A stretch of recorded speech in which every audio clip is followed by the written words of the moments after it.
6 seed. That's still where I stand.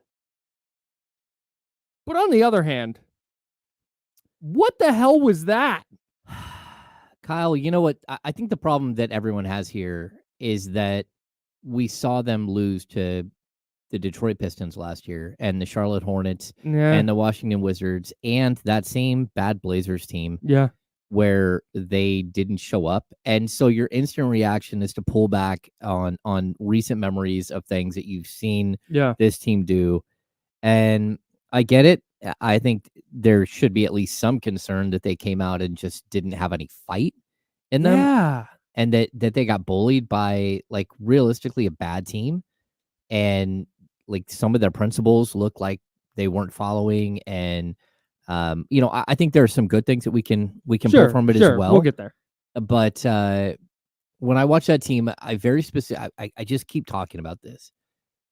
When you're in preseason and you're in training camp and you're missing like 3 or 4 rotational pieces that are veterans that your team usually is going up against, it becomes very difficult to actually get a read on what it is that you're going to go up against when you see someone that's not your team.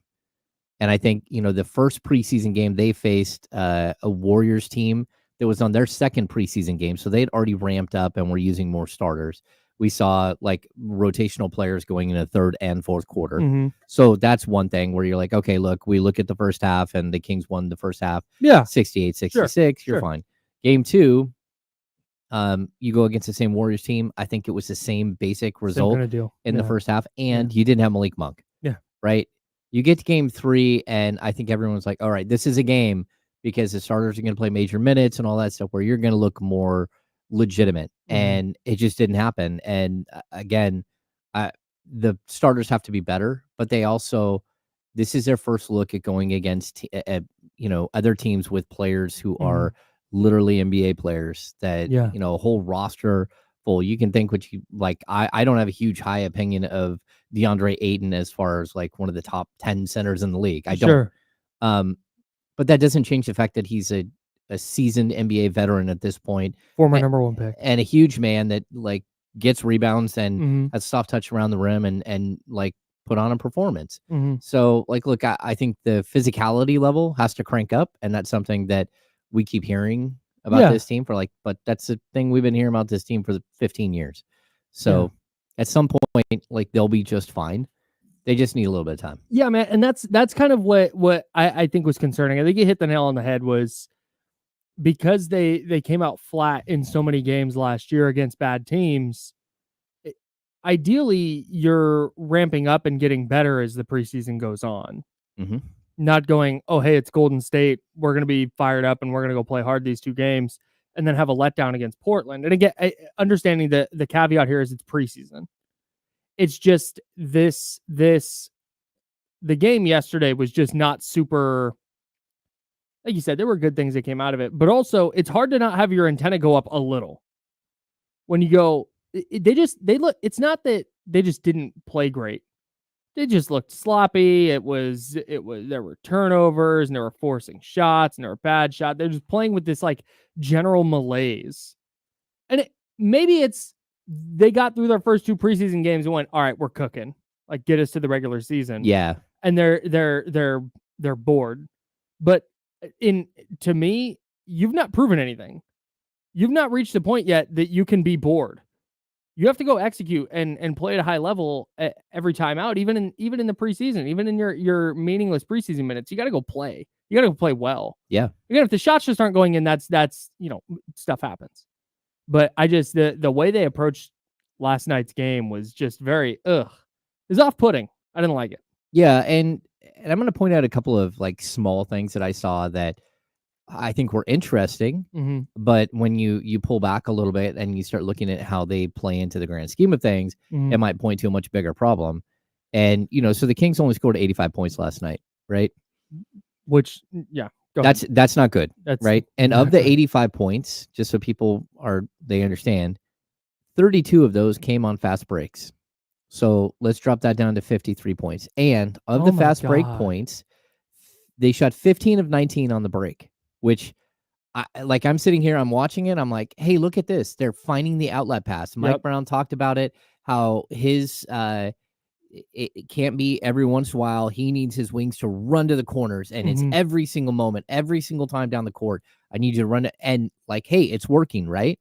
But here's the problem: if we look at their 35 for 84 shooting on the night, and then we take away that 15 of 19 on fast break shots, that puts it at 20 of 65 from the field. Which means that their offense isn't working right now. That things aren't working right now in the half court. Sure. So there's some problems that they need to figure out. There is some continuity issues here. We do see them go 5 of 28 from 3. They shot 18%. They haven't shot the ball well from 3 at all throughout the preseason. And not only that, they haven't shot nearly enough threes, which is a whole other problem. And so I think that there should be some slight concern about just like, hey, how is this thing functioning right now? And how much can you disguise what the inadequacies of the roster are right now with smoke and mirrors? Yeah. And I don't mean like they need to change the roster. I mean like inadequacies of what's happening on the court. Like they aren't playing well. And it's been disguised by some of these things like fast break points. And sure, this team might get a bunch of fast break points on this season, but they also might not. There might be a way in which teams slow down their break because that always happens. And what I don't want to see is a whole bunch of cherry picking going on. And that's it. That's all you got. Can't be your offense. That's all you got. Yeah. So, did you get the idea that yesterday was something on offense isn't working? Because I've been saying since DeMar DeRozan signed that I thought it might be slow going through the first, I don't know, couple of weeks while they figure out, okay, how does he fit into this offense that we've been running for 2 years? How exactly does this guy who's pretty ball dominant, has been doing it for a long time, how does he fit into this scheme? So I always thought there was going to be a little bit of a slow start offensively. But yesterday didn't feel to me like, man, Portland was grinding tape on this Kings offense and they're just shutting stuff down. It just looked like lazy. Yeah. Like they looked bored and careless. And that is more concerning to me than the Blazers were shutting the faucet off on XYZ actions. Yeah. I don't know what your thoughts on that were, but yeah. Okay. So here's how I would kind of approach that. The Kings are not rolling out their entire playbook. Yeah, sure. They're just not going to do it during preseason. Yeah. Because not only do you have, like, the Kings have another preseason game on Wednesday, another one on Friday, I think. I think that's the way it rolls out. And then they don't play for a week. Tuesday, Thursday. Is it Tuesday? Okay, Tuesday, Thursday. And then they don't play until the opener on the 24th. So you're probably right. Like, the way I look at this is, like, they're going to play a little bit of their stuff, but not a ton of it. And it's possible that, like Portland might just have like a design. Their defense might work well against like a flow offense. There's possibility of that. I thought it was interesting too. I felt like they were in a zone a lot of the time. I don't even think they were switching as much as it felt like they were in a zone for a good portion of the, like, with the starters on the court. So it felt like they're sort of testing some things out, and that's what preseason's about. Mike Brown, not a big zone guy. No, he's not. He hates his zone. But you've got to run it because so many teams are running zones at this point. And not only that, but you need to run it so you need to practice it so your team actually practices against a zone. Yeah. You know, so there are some things that they're working through. But overall, like, look, I don't think we're going to see this starting group go 2 of 16 from 3 very often. Probably not. And, you know, they did not look great. The only thing that they had going was a fast break. And that's a good thing because I think this team does have a ton of potential as a break team, but it can't just all be about that. Kind of weird. Yeah. What was it? 27 turnovers? Oh yeah. 27 turnovers led to 33 points. Yeah. I mean, you can't win a game like that. That's the kind of thing. 27 turnovers, 26 fouls. That's the kind of thing that I look at and go, all right, that's the thing I'm circling and seeing. I'm just filing that away because if that's the issue again in Utah or in LA in their final 2 preseason games, then that's something I'm going to be watching for in the regular season because that's just, I mean, every sport It's turnovers and fouls. Mhm. Turnovers and penalties in the NFL. We always joke about that. What's the key to the game? Well, you got to keep the penalties down and you got to win the turnover battle. Yeah. That's something I'll be watching for, especially early in the year. Like it's every team defending without fouling, not turning the ball over, and they didn't do either of those things yesterday. Yeah, and so my first key when I wrote my 6 quick thoughts last night was that it was sloppy. Whether they were turning the ball over with 27 times or fouling at will, the Kings looked a step slow.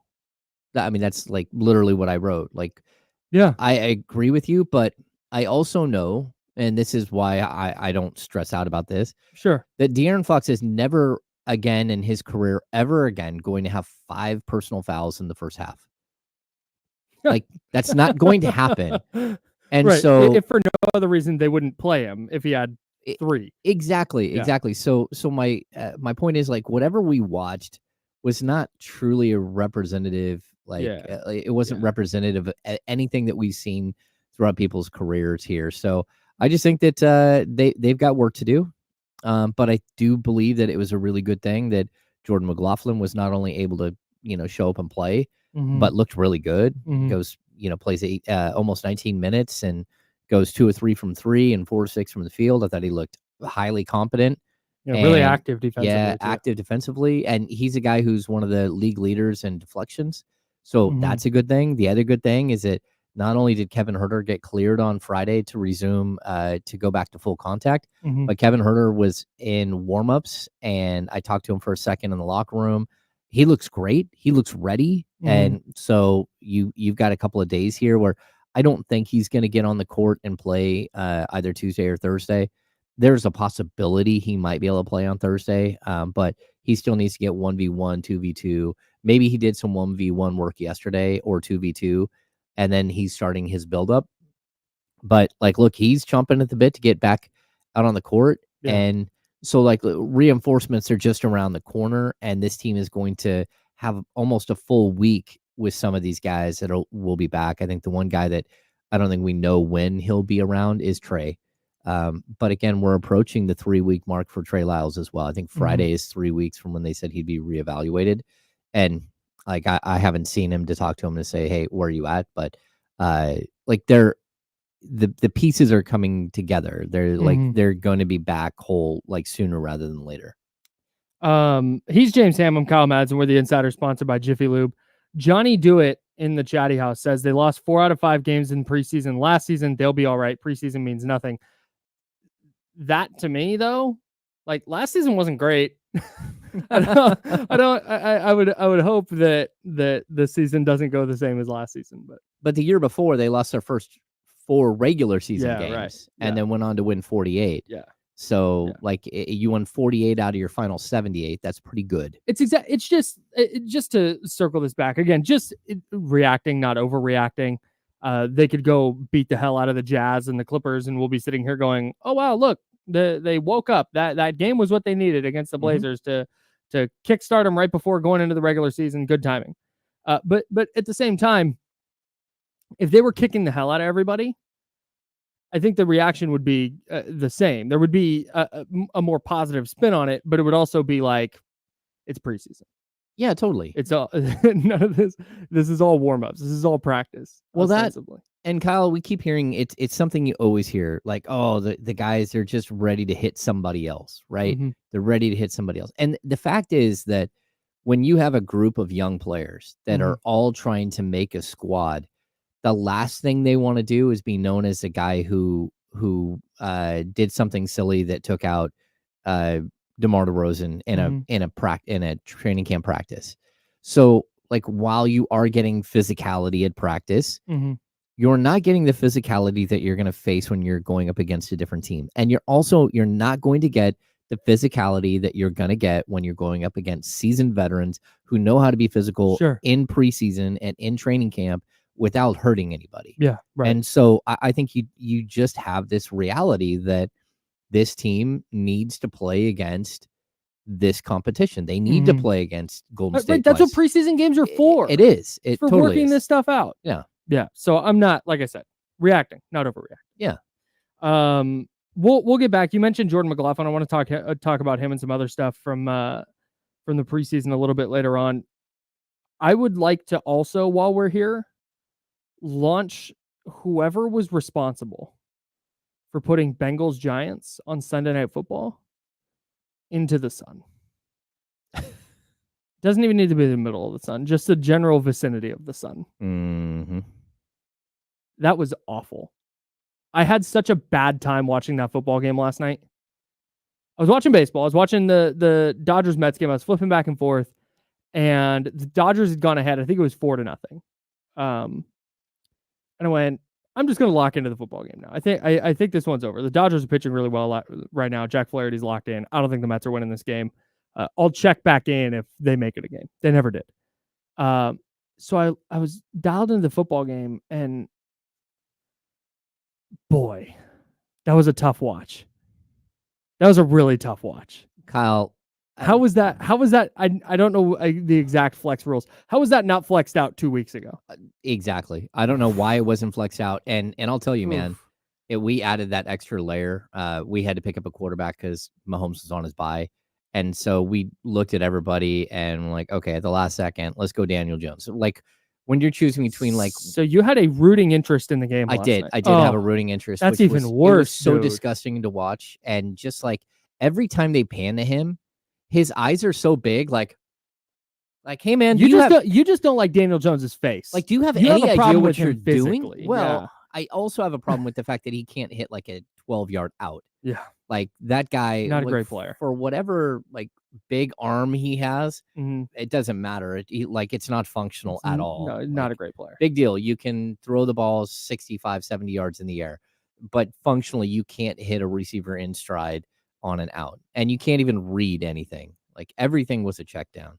Yeah, Ramsey said no flex until week 11. I knew it was later in the season, but change that. Yeah, change that rule immediately. Over. Yeah. Dude, it just like, and I think it's, I don't want to use the word triggering. That's intense.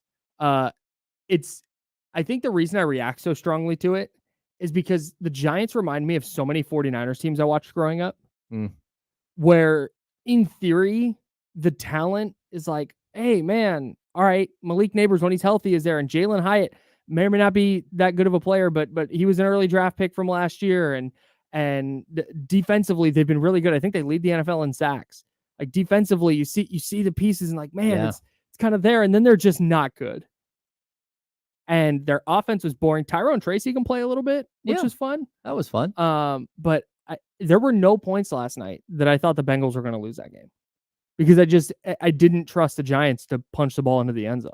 Oh yeah, I mean, they hadn't scored at home in like 33 quarters or something crazy, stupid, like a huge amount.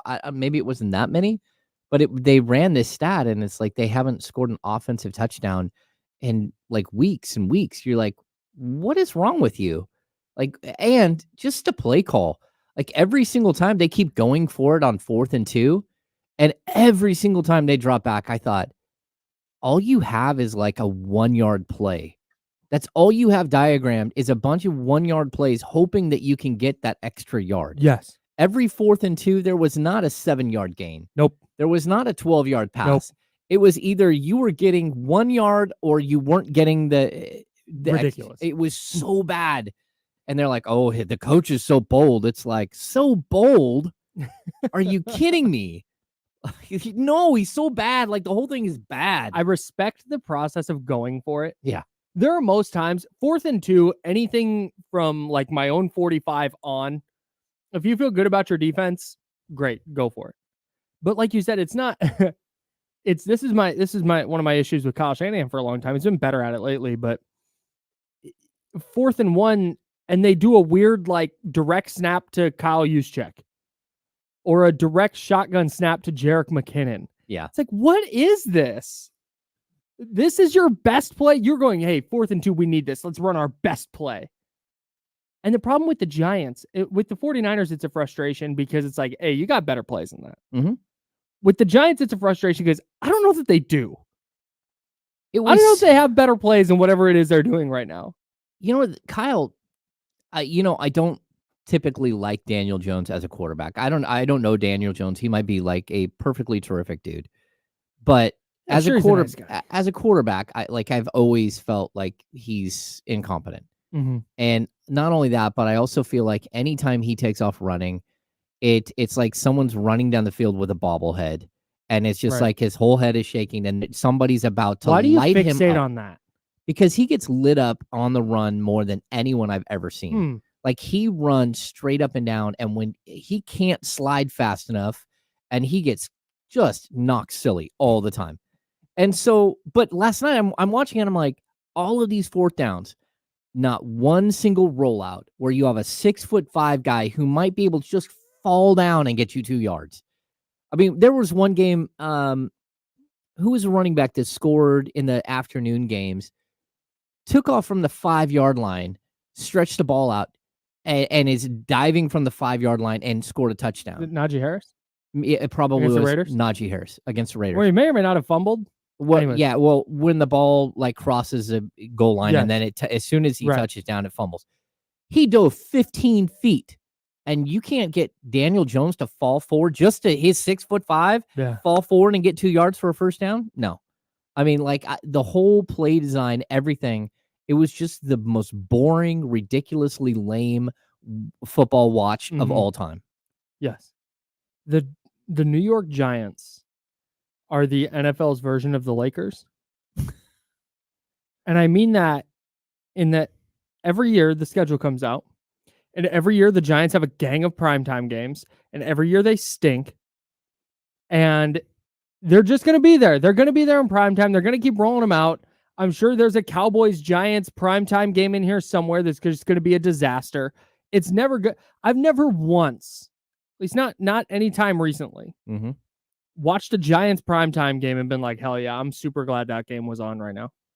Well, I think we're going to see the same exact thing tonight when the New York Jets are playing. Ooh. And once again, we get stuck watching a horrible football team, a not good football team that already fired their head coach. And we got to watch it because, number one, it's New York. And number two, like, Aaron Rodgers is there. We got to watch him. No, we don't. We don't. We don't at all. None of us want to watch it. Like, flex in a better game. The worst thing that could have happened was the Giants winning that playoff game a couple years ago. Oh, yeah. They went on the road. They beat Kirk Cousins and the Vikings in Minnesota. They signed Daniel Jones to that fat contract. It was like, watch out, Brian Dable, coach of the year. Watch out for the Giants. And it turns out they're bad. Everybody knew that going into this year. Why are they in primetime ever? Ever. You're not going to put the Carolina Panthers in primetime, right? Like No. that's it, right. No. So, but the Giants get treated because they're New York. They're gonna get that primetime treatment, and that's just kind of what it's gonna be. I just sure wish they would stop.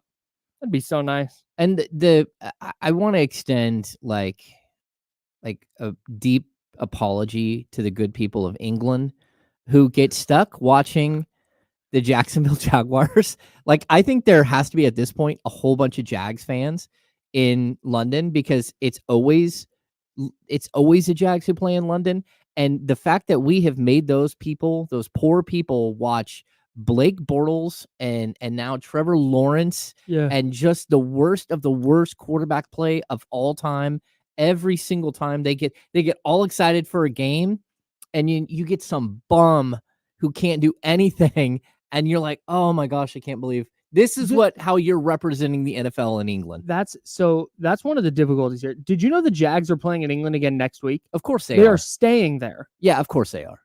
And maybe they did some testing, and the Jags were the team that everybody wanted to see, or something. Or is it? Yeah, I have no idea why they picked them. Yeah, but at the same time, from what I understand, the NFL's popularity is growing quite a bit over there. Yeah, and it's not just because of the Jaguars. When teams go over there, the league goes over there. They do a whole like blowout celebration. There's like watch parties and all this other stuff. Yeah. But if you're trying to endear yourself internationally, like Packers Eagles in Brazil, that's a good game. That's a fun game that will endear your league to that country or city or place, the market that you're trying to break into. Yep. But at the same time, I get why they don't want to go Chiefs Bills. We're going to drop that in London because they don't want that. They don't want Chiefs Bills at 6:30 a.m. Pacific time. Yeah. They're in a really tough spot where you don't want to drop a great game over there because there's all sorts of added difficulties and you might mar what could be a great game by the fact they're traveling internationally. But at the same time, your solution is just the Jags. Every time. It's so Jags bad. Bears, Jags Patriots, Jags Patriots next week. Oh no. Yeah. I mean, at least they got to see Bears. Caleb Williams. Caleb Williams was awesome yesterday. Yeah. He was really good. He was phenomenal, but man. I said they should bench Caleb Williams so he wouldn't have to live behind that offensive line, and Caleb Williams said bet and started playing great. So. Oh, yeah. No, I'm with you. I was there with you. Good for him. Okay, in fact, you know what? Let's run through. I learned a lot about the NFL yesterday. Got to sit and watch just all day. I didn't have to work, which was great. Learned a lot about the NFL yesterday. Have some observations. We'll roll through those. We'll get to week 6 of the NFL. Of course, we got to talk about the Raiders' loss to the Steelers. We'll have more Kings preseason coming up for you. He's James Ham. I'm Kyle Madsen. We're the Insiders, and we are sponsored by Jiffy Lube here on ESPN 1320 at Sacramento Sports Center.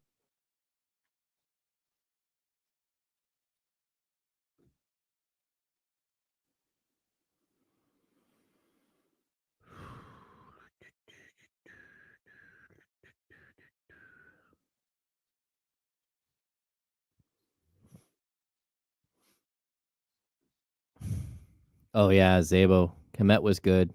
And that is, well, I mean, it depends on who he was up against. I mean, what was your other option?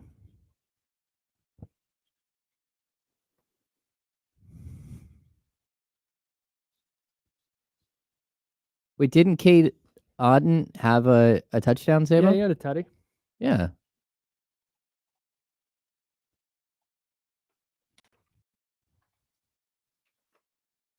Sweet. Thanks, Spencer. Yeah, we Sean and I potted on Saturday. It's super difficult to get 3 guys with crazy schedules in the same on, even if it's for an hour. Speak of the devil. Yeah. Shout out to Cole Komet. Catch a touchdown, run and snap the extra point. That's sick.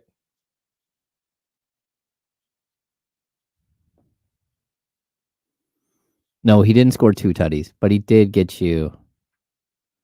Oh, see, Johnny G, that's tough. He started Auden over Komet. But hadn't Komet been bad all season? I don't know. Uh-oh. Where did you see Sean? Oh, did you see Sean at a football game or at a bar after the football games? We had our live show in Santa Rosa this weekend. Picked a bad weekend for it, turns out. Just pissed rain the whole time. But there was a football game at the Airbnb we were staying at.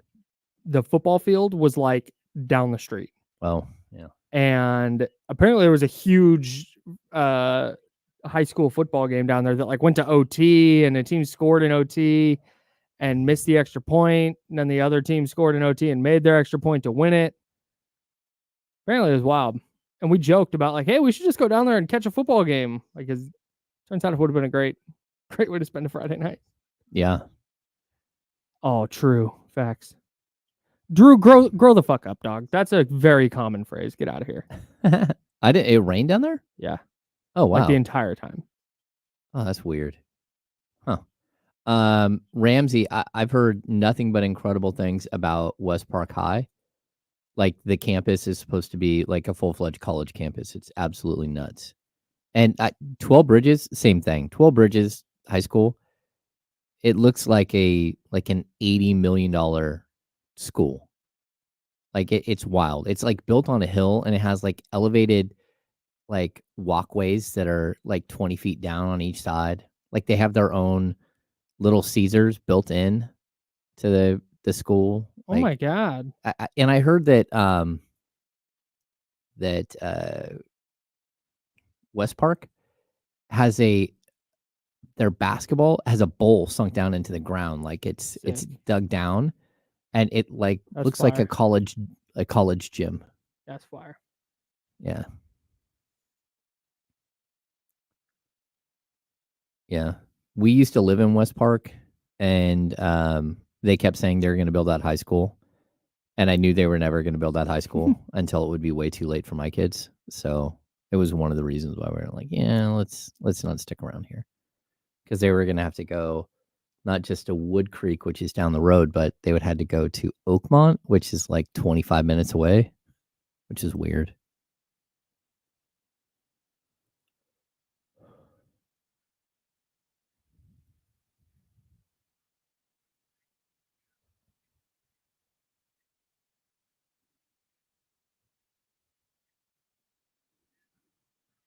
Oh, Chris Ochoa got some opening day tickets.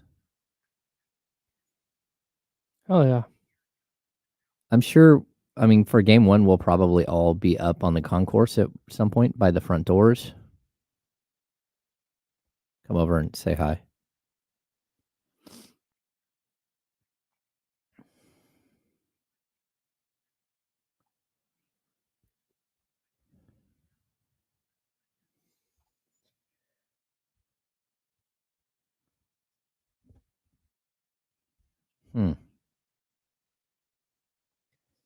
How much time do we have here?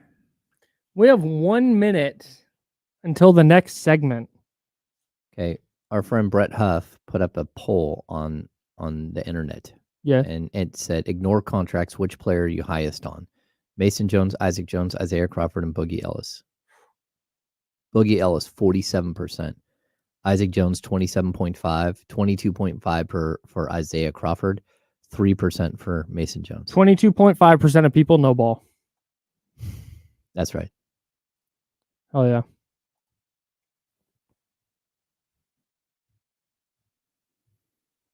I hope I get my credential stuff figured out. Yeah? Yeah. Has that been an issue? Oh well, we can talk about it later. Oh.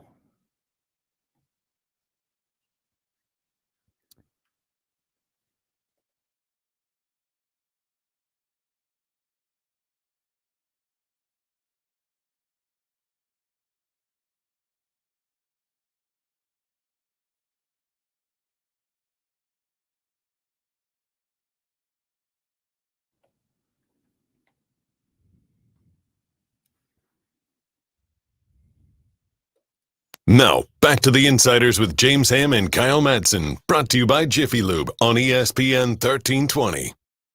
That question you read from friend of the program, Brett Huff, we should talk about that later. Yeah, we should. Write that down. Jot that down. All right. Week 6 of the NFL. Learned a lot this week. We'll get back to Kings preseason and that question that friend of the program, Brett Huff, asked regarding the Kings. We'll get to that for sure. Week 6 in the NFL. So we had some games that directly impacted the 49ers a little bit. And that was the Cardinals-Packers game, because by the Cardinals losing, San Francisco now stays technically in first place in the NFC West by way of the head-to-head tiebreaker over the Seattle Seahawks.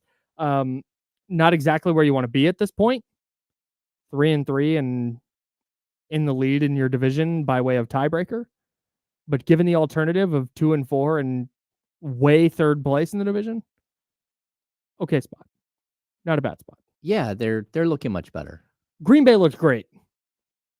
Green Bay looks dangerous, dude. I think that's the problem the Niners have, is that they're not there yet. No. You can see them kind of like trying to figure it out, and they have a bunch of injuries and are trying to get everything going. But then you have teams like Green Bay who you're like, uh-oh, that team's a problem. The entire NFC North is cooking right now. Yeah, they are.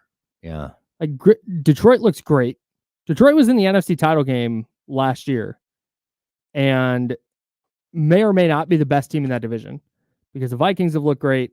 Green Bay, I thought, looked really good last week. Green Bay had the feel, because Jordan Love was out for those couple of weeks and Malik Willis started.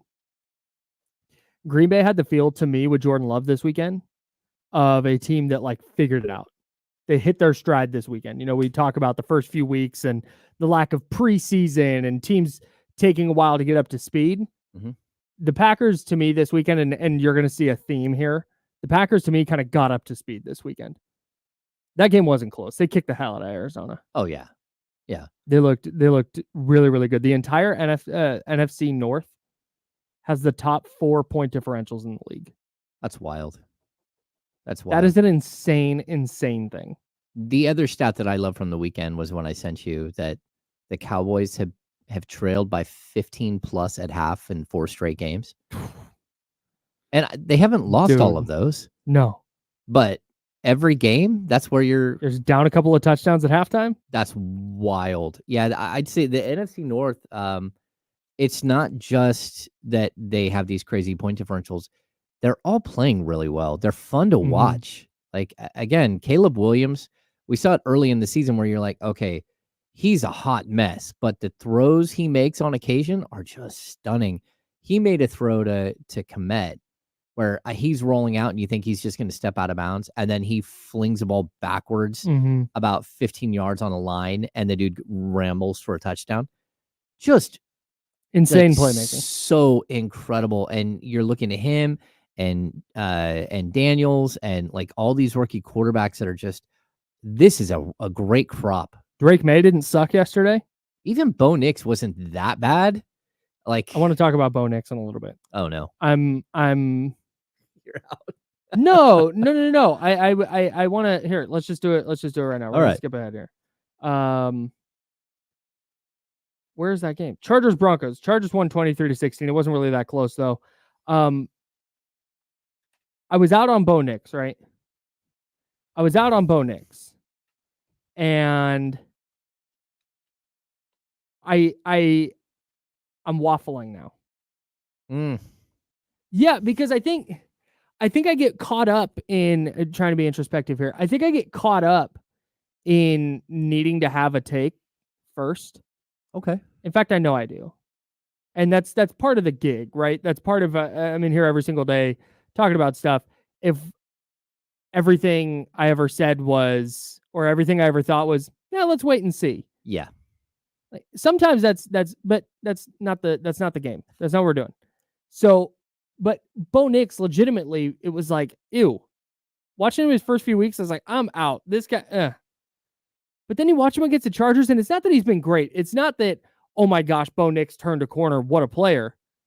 But you're just kind of starting to see it a little bit. You're starting to see the I still think he checks it down too much. I still think he has a long ways to go. Too conservative. Yeah. But it wouldn't surprise me if that's what Sean Payton is just trying to get through his head right now. Is take the easy throw, take the check down, take it. If there's nothing to, just take the check down. Don't turn it over. Take the check down. It wouldn't surprise me if that's a coaching point, but you just kind of see there's a command of the game. I think he has, where should he be starting right now? Probably not. Yeah. But these reps are also super valuable. So if they can keep from damaging him completely, I think there's still there's still a possibility that Bo Nix is at least a decent quarterback. Yeah. So here's how I'll look at it. When I watched him early in the season, I thought, okay, at least he looks like he does understand what's happening and he can take off running. Right. He's very athletic, and you're like, okay, this, at least it's not horrible. But then I watched the Saints game this weekend, and is it Spencer Rattler?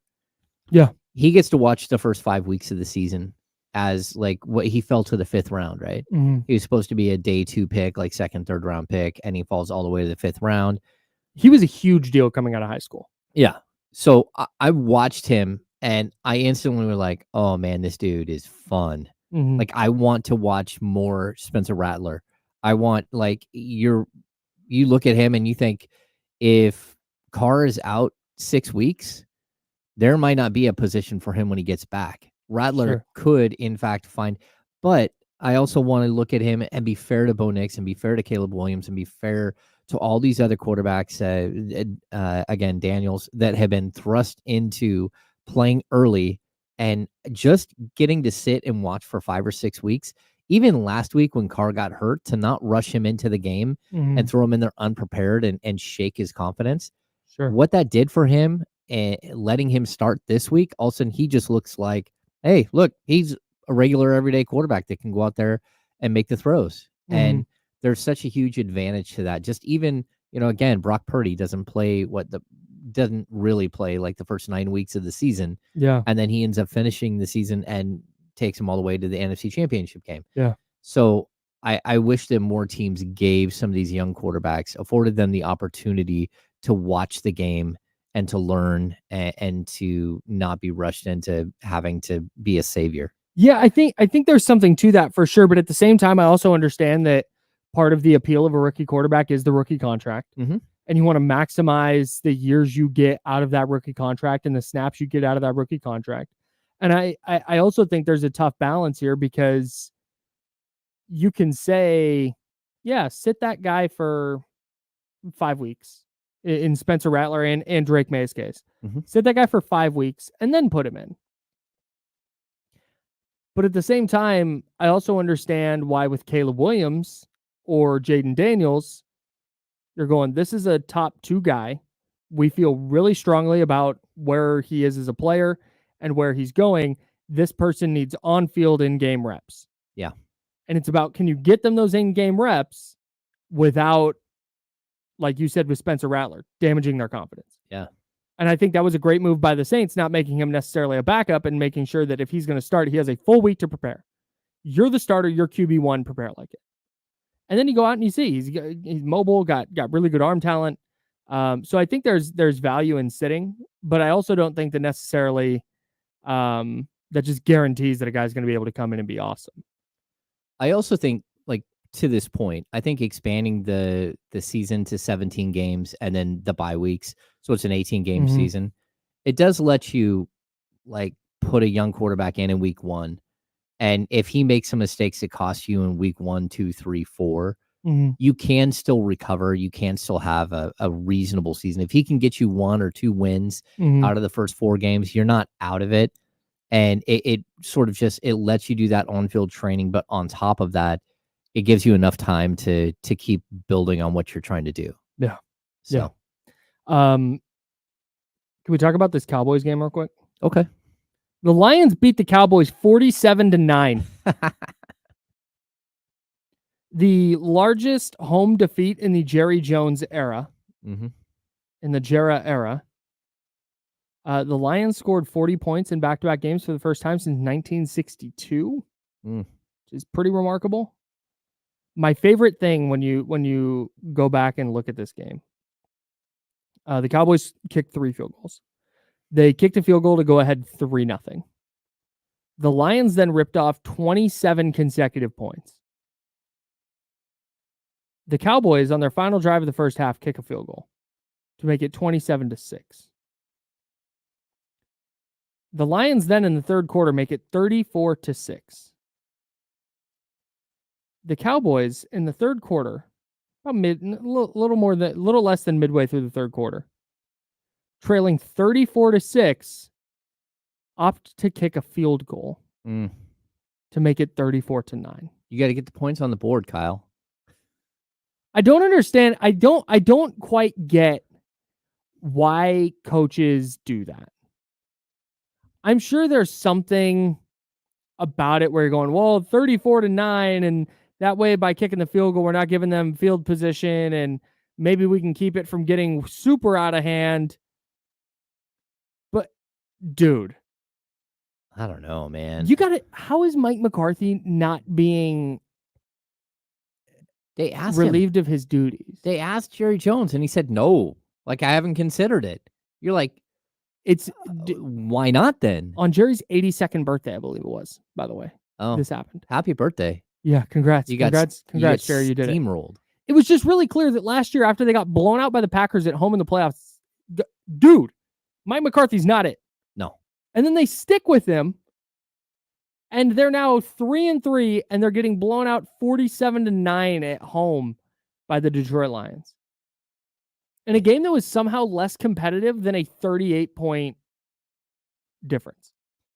Oh, no, that was, well, not only that, but you see it falling apart. That's the problem. Yes. Like, to lose a game like that is one thing, but to see CeeDee Lamb be so incredibly angry at Dak Prescott, and just like the respect level between the two, you can see it like disintegrating. Yeah. And that's, again, if the problem that you have is when a coach loses a locker room, this is what can happen. Yep.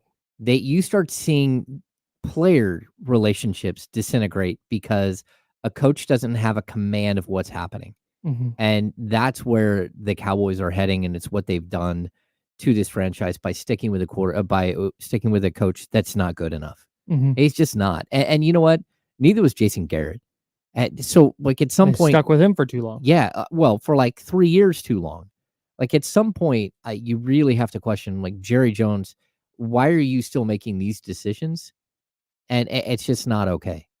So the Cowboys are like the most valuable franchise in sports, right? Yeah. They are the cream of the crop in terms of Printing franchise money. valuations. Yep. They spend the least money.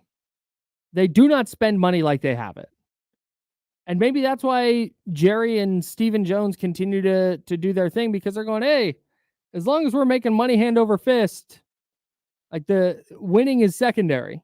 Where's the pride though, Kyle? I don't know. That's just, I mean, that's what it is. Like, you lack pride.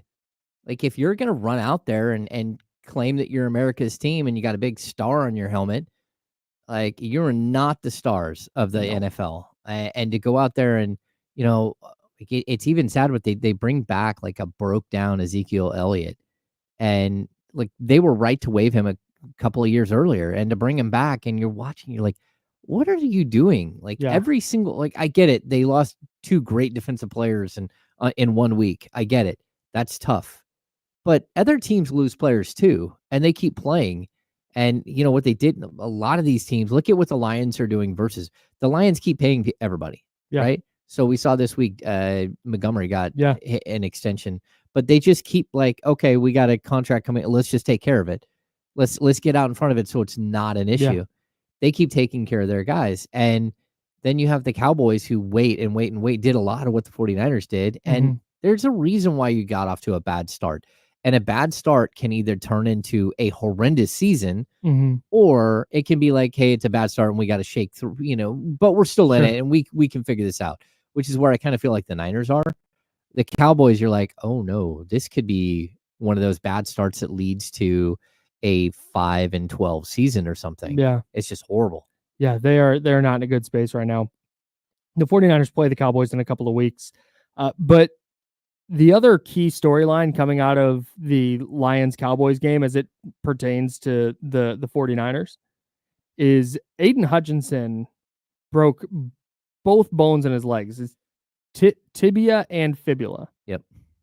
He had surgery to repair both of those.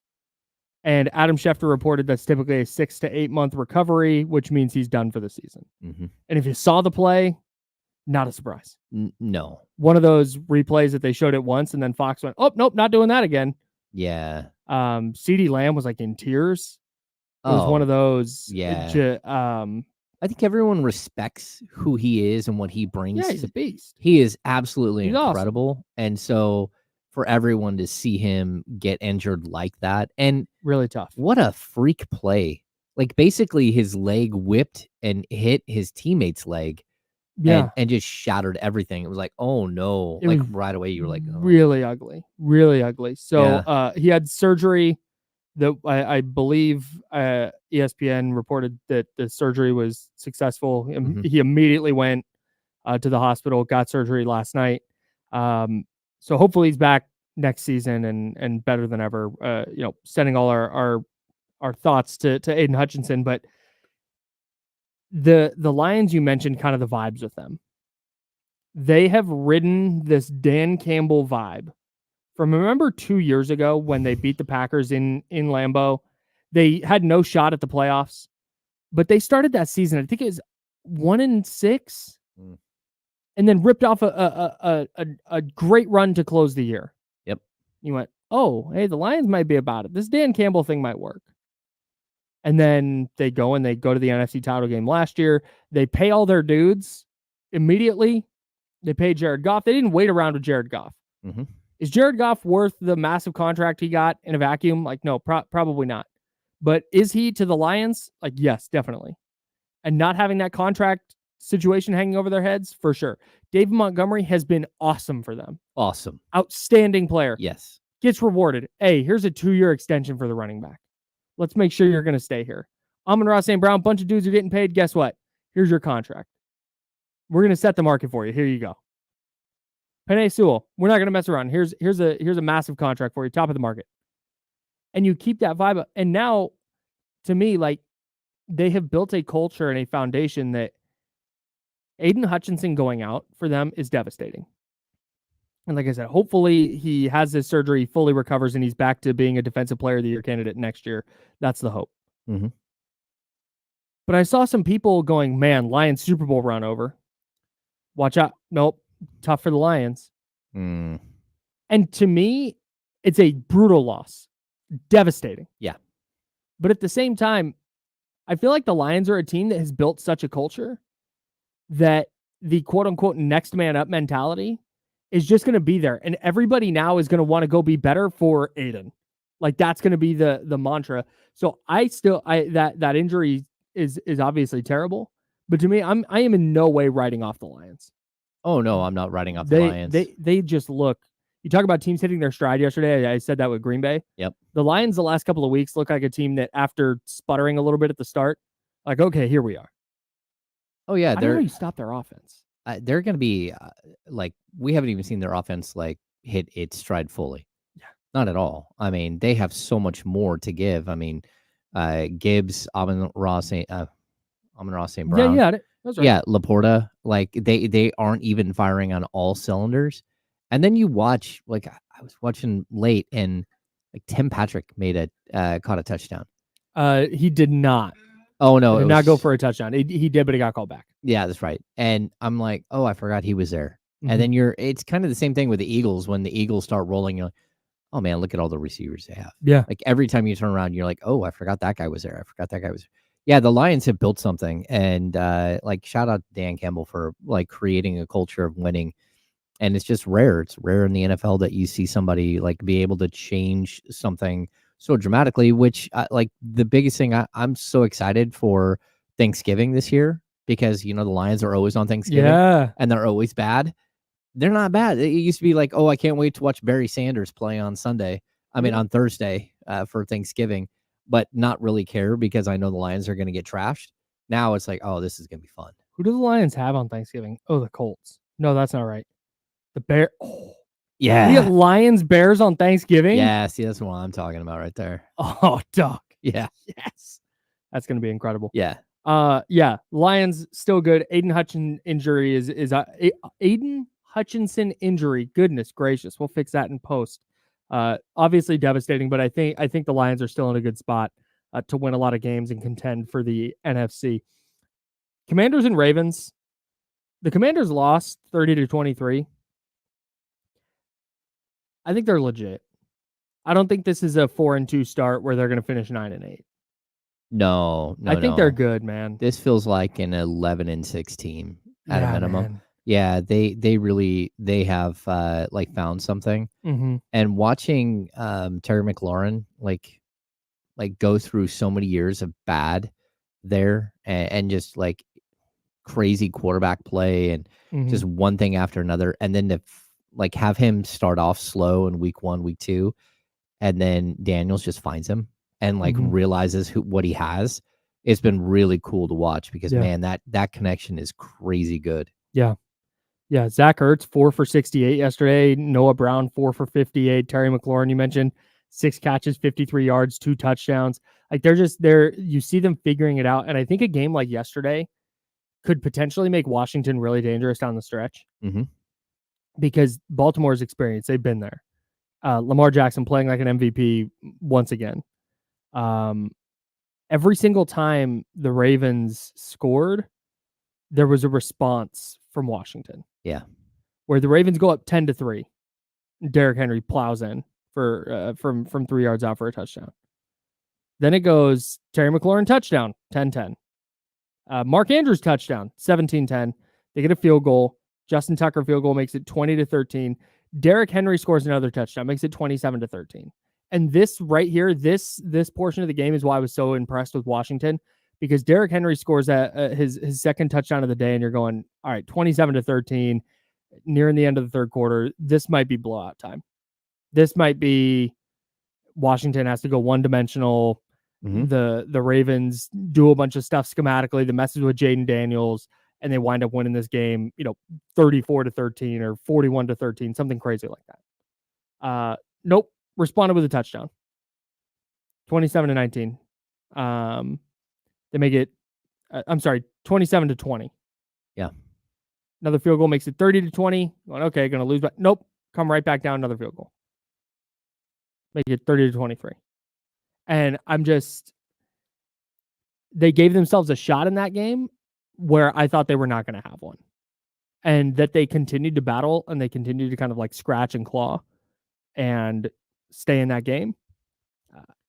I'm in on the Commanders, man. I'm all the way in. I'm all the way in on them winning the NFC East. They're growing up. That's what you're watching. You're watching a team grow up like right there in front of you where you're like, oh, it's not this week, but man, you're going to be really good. And just huge shout out. Derrick Henry's been, man, how do you like keep going? I mean, like it looked like he was done. And then all of a sudden he is incredible. He has 700 yards rushing. He's already at like 9 total touchdowns. Yeah. He's just absolutely incredible. It turns out he didn't look great in Tennessee because the Titans stink. Oh, they're horrible. And not because of him. Real quick, last thing on this game. You mentioned Derrick Henry's stats and how awesome he looks. Derrick Henry, who left the Titans this year, has 704 rushing yards so far. Will Levis, the Titans quarterback, has 699 passing yards. Has more rushing yards than Will Levis has passing yards. That's awesome. All right, we'll keep talking Kings. We've got a couple of more things from the NFL this week to dive into on the Insiders. We're sponsored by Jiffy Lube. That's James Ham and Kyle Madsen. Back in a second here on ESPN 1320, Sacramento Sports Center.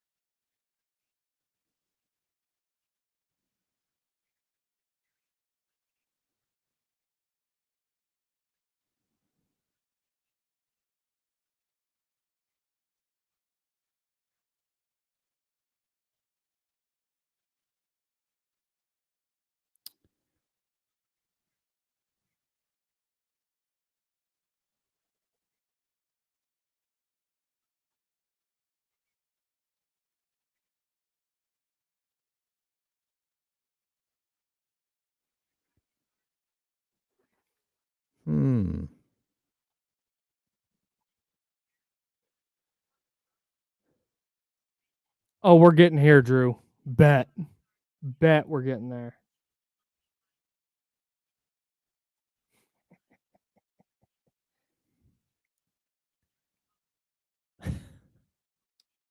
What up, Soren? We did have another one of those moments with Kenny the other day. Me and Damien, where he tried really hard and couldn't do it. Insane.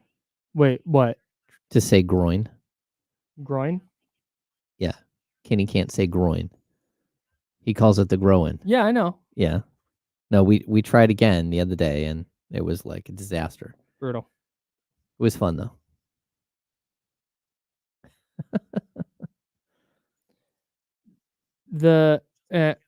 I'll save it. We can go in on Nick Sirianni here next. Yeah. This is good. Do you watch Succession? No. Great show. You should watch it. Yeah. I think you'd really like it. I need to catch up. Also started watching on Apple TV Palm Royale. Oh, okay. Kristen Wiig. Yeah. Laura Dern. I've seen the ads for it. So, kind of a wild show. Did you watch? I just watched Bad Monkey on Apple TV. I thought it was phenomenal. Vince Vaughn. Haven't tapped in yet.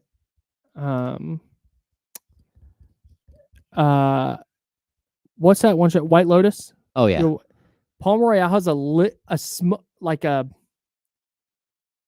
it's got a hint of White Lotus for sure. Okay. With like awkward tension the whole time. Yeah, but in a different way. It's like it's just it's a fun show. It's kind of like a dark comedy. Mm-hmm. Ricky Martin's in it. Oh. The Live in La Vida Loca guy. He's like a major character in it. It's really good. Huh. Yeah, really good show. Okay. Enjoying the heck out of it. Yeah, I'll check it out. Yeah, I thoroughly enjoyed Bad Monkey. Vince Vaughn is like classic Vince Vaughn. I don't like so much like Vince Vaughn as like the bad guy character that he keeps playing now, because I think I don't know why Hollywood has cast him as that. maybe he's not fun to work with. I don't know. But it seems like there's been quite a few shows where he's had to take a role as like one of the bad dudes. But this was sort of like vintage Vince Vaughn. Love that. Yeah. Yeah, it's not like, that's what I'm trying to, it's not like stylistically like White Lotus. It's like the entire time I'm watching that show, White Lotus, I feel like uneasy. The Like, tension. There's tension. just something a little off-putting about it. Yes. And that's the same thing with Palm Royale. It's like there's just this like, I'm just kind of, I don't know who I'm rooting for in the show. Yes. Okay. And it's just like there's this, I can't. I'll start watching quite it. articulate it. Yeah. I also like Kristen Wiig a lot. Oh yeah.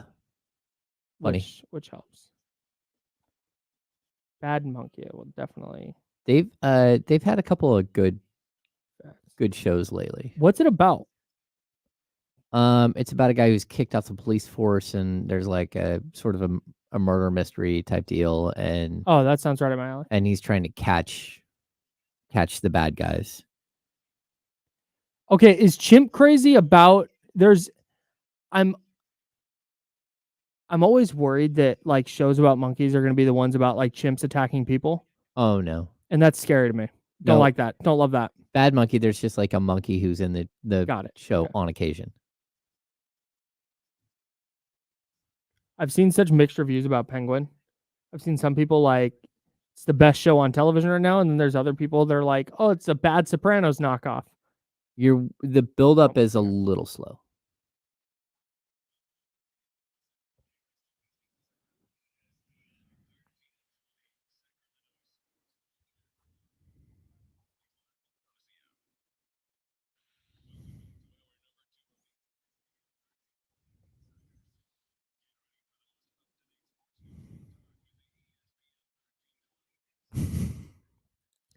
Hour number 2, he's James Ham, Kyle Madsen. We're sponsored by Jiffy Lube, and we're taking you up to noon. And then we'll hand it off to D-Lo and KC. Talking TV shows at the break. I'm into Palm Royale right now. Apple TV. Check it out. Somebody, this is the Eric Esquivel. I was trying to articulate how the show is like White Lotus, because it's not really like White Lotus. Yeah. But I was trying. I get the same feeling while watching it, and it's this. Eric Esquivel says Palm Royale is great because all of the characters are terrible in their own unique way. You know, in White Lotus, you're not totally sure who you're rooting for the whole time. That's this show. Like everybody just kind of sucks. Like, Same thing with Succession. Everyone just that's kind of what it's like. But you haven't watched Succession yet. Okay. It's more Succession, but in like late 1960s Palm Beach, Florida. Okay. With Kristen Wiig. Yeah, it's good. I like it. The White Lotus thing, the awkward tension the entire time is spectacular. But you're right. You end up not liking and liking everybody at the same time. You're not quite sure. Yeah, it's weird how you're supposed to feel about each character. Yes. And then they like the end of season 2 is so spectacular because it's perfect. Yes. It's all perfect. You're like, it's insane. Yeah, that's exactly how that should have played out. Yes. Yeah. Totally insane. And the writer and director of that was actually on Survivor. What is it? Is it Mike White? Is that his name? Yeah, that sounds right. Yeah. He was in School of Rock. He's the like Jack Black's teacher buddy that Ned Schneebly. Yeah, that he takes over for his job. Yeah. Oh yeah, Ned Schneebly. Yeah. I had no idea. That's fun. I think that's shout out to School correct. of Rock. Yeah. Okay. Anyways, let's talk about the Kings for a second. I have one more. No, you know what? Hang on. I want to put a pin in the Kings stuff. We'll get to the Sacramento Kings here in a second. Did you follow the Nick Sirianni saga yesterday? I watched a little bit of it with him like yelling and screaming at the fans. It's so insane with Nick Sirianni and the Eagles that it's the first time I've ever saw a team win a game and been like, that coach needs to be fired. Oh no, you were very much like, he needs to be fired now. Yes. What are they doing still? Your head coach is yelling at your own fans on the sideline during a game? That's where we're at? Yeah. And then goes to the podium, and you can think whatever you want about this. I don't like that this happened. He goes to the podium for his post-game presser and brings his kid with him. Oh no. I don't mind kid at the post-game. I don't. I don't. If you feel differently, that's fine. I don't mind kid at the post-game. But kid at the post-game after winning a finals game or clinching a playoff spot or setting some kind of record, your 100th win or something like that. Or just a good solid win where there's no drama. Yes. Yeah. But pulling your kid to the podium when you know there's about to be some tough questions, that's why I didn't like it. I saw somebody online say the reporter should just ask the tough questions anyway, even if his kid is there. That's so much easier said than done. Yeah. That is so much easier said than done. You can sit there and you can have all the journalistic integrity in the world. You can be like, I'm a hard ass. I'm good at my job. Da, da, da, da. It's different when the person's kid is sitting there. Like that's human nature, man. And maybe Sirianni had no second thought. His kid just happened to be at the game and he went, yeah, buddy, you want to come out with me? And went, but to me, it looks like, and it feels like, hey, he knows this isn't going well. He knows he was jawing with fans during the game. He knows that they just barely snuck by the god-awful Cleveland Browns at home. And he doesn't want to have to answer these questions. So come on, kiddo, you're coming with me. That is how it looked. That's how it felt. I did not like it. Kyle, there's something about Philly fan. And if you don't know that that's what you're getting into when you take that job, then leave. Like Philadelphia fans, I've covered the Sacramento Kings forever. Mm-hmm. Every time the 76ers roll into town, there's a fight. Every single time. There's not a fight at 40 other games every season. Maybe there's a fight once or twice per year. But every single time Philadelphia, the 76ers roll into town, there's a fight in the stands. Mm-hmm. Philly fans are different. And if you don't get that as a head coach in Philly, like, especially, it's not like he just got the job. Mm-hmm. He's been there. So you have to understand that they will tell you exactly what they think of you. Mm-hmm. And they're not nice. No. And that's just part of the job. Like, if you don't want that job, don't take it. Understand that that's who your base is. And don't argue back. No. That's not going to win anything for you. That's not going to... Here's a perfect example. Here's how you handle this. Do you remember when Alec Boehm, the Phillies third baseman, made an error and just got booed into oblivion? It might have been his rookie year, his second year. He's really early on when he was early on in his career. And he just gets booed into oblivion when he made an error. And he was caught on camera on the field saying, I effing hate this place. And that went viral, and he got a standing O at the next game because Philly fans like, yeah, he's one of us. That's right. He didn't go walk up to the fans and start yelling at them. Like, you just, God, I hate this place. And they're like, we kind of do too. Let's go. Yeah, the angst. Yeah. The whole entire fan base of all of their sports is just like filled with angst. And if you're Nick Sirianni, how do you not recognize if you're the head coach of the Philadelphia Eagles, look at all the love he got. We had a guy on 95.7 The Game when I was producing there get on the radio before the NFC Championship game and Joe DeCamara, I think is his name. Anyways, doesn't matter. Whoever it was got on air and was like, Nick Sirianni and Jalen Hurts are the next Bill Walsh and Joe Montana. That's what they've got going over here. Oh. He was riding. So I remember they're winning a playoff game and he's mean mugging the camera. Like that was his whole deal. You have to understand that, have some self-awareness here and like, hey, the reason they're jawing at you is because you're losing or you nearly lost this game.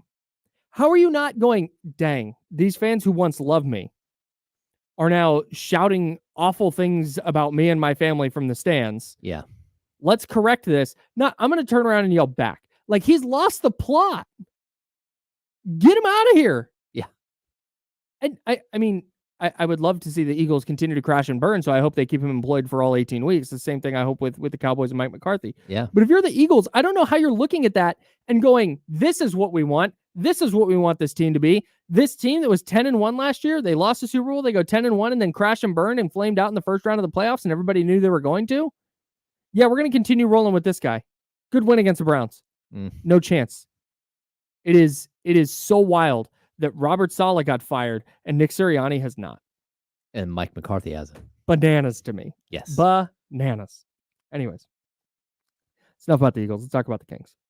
Brett Huff, friend of the program, tweeted out a fascinating poll question.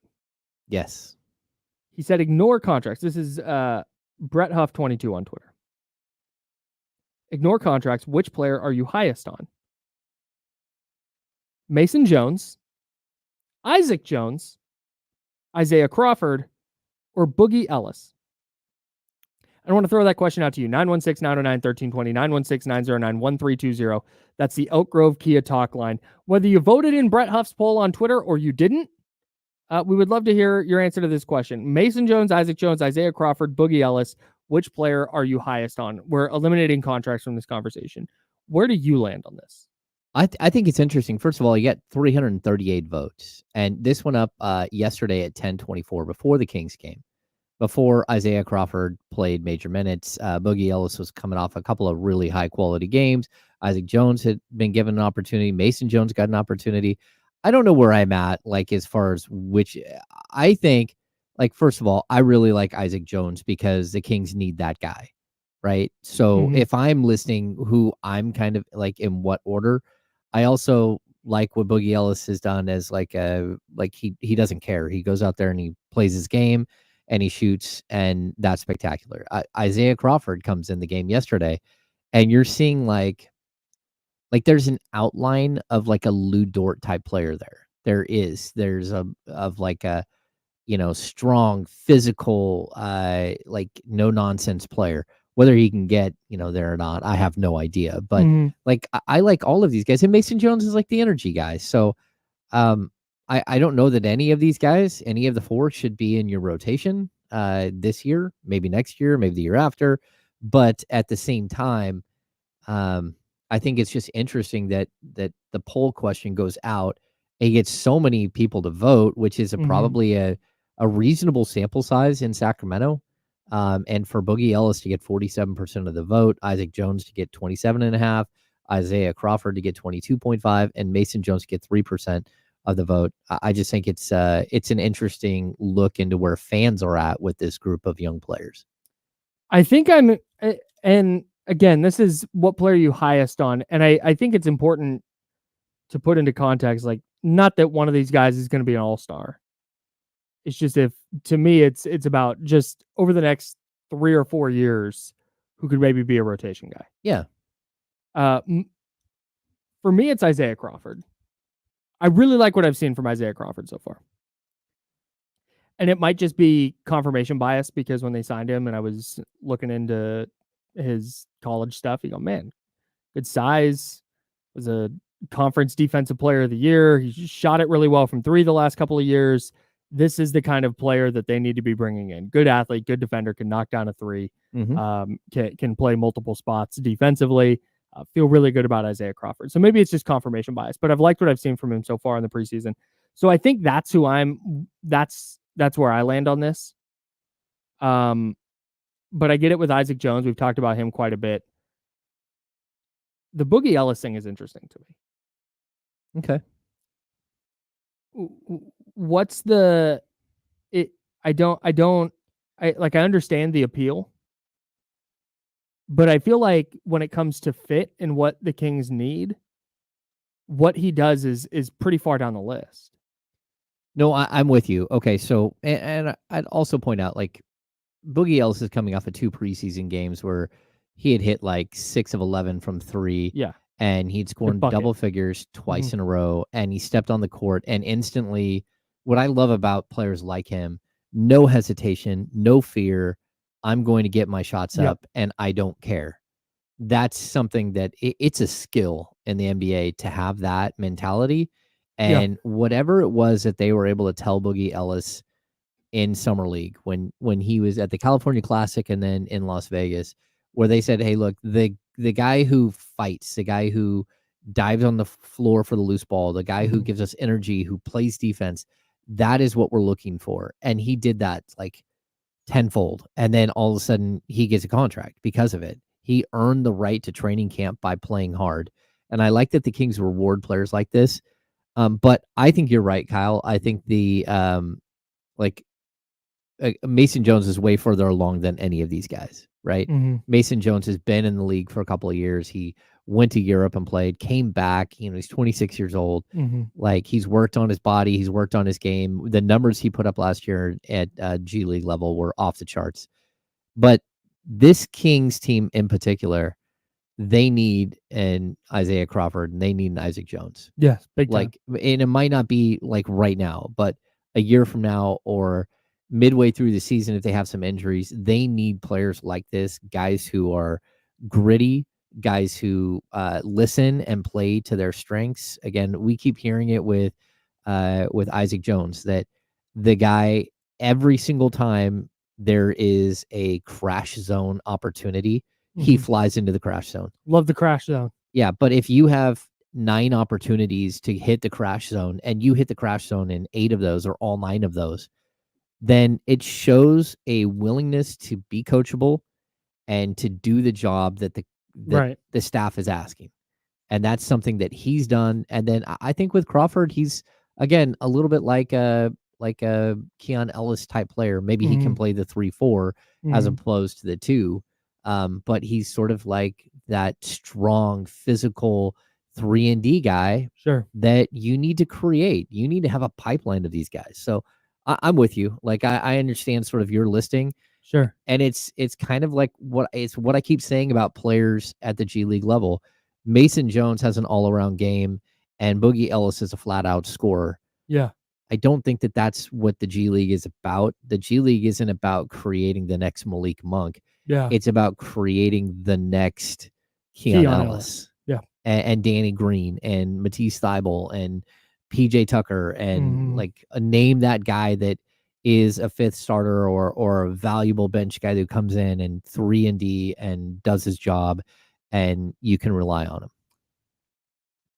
I want to articulate this properly because it wouldn't shock me if Mason Jones drives Mike Brown nuts. Yeah. There's very clearly a skilled basketball player there. Yeah. He wouldn't have been in the NBA if he wasn't, right? But it feels like there's 3 times a game, maybe more, where I shake my head or laugh or just like in disbelief. I have concerns about Mason Jones as a rotational NBA player for the Sacramento Kings. Okay, so this is where I like, just to get back to what I've been talking about. Yeah. It's almost unfair because what Mason Jones is somebody who thinks he can step on the floor and do everything.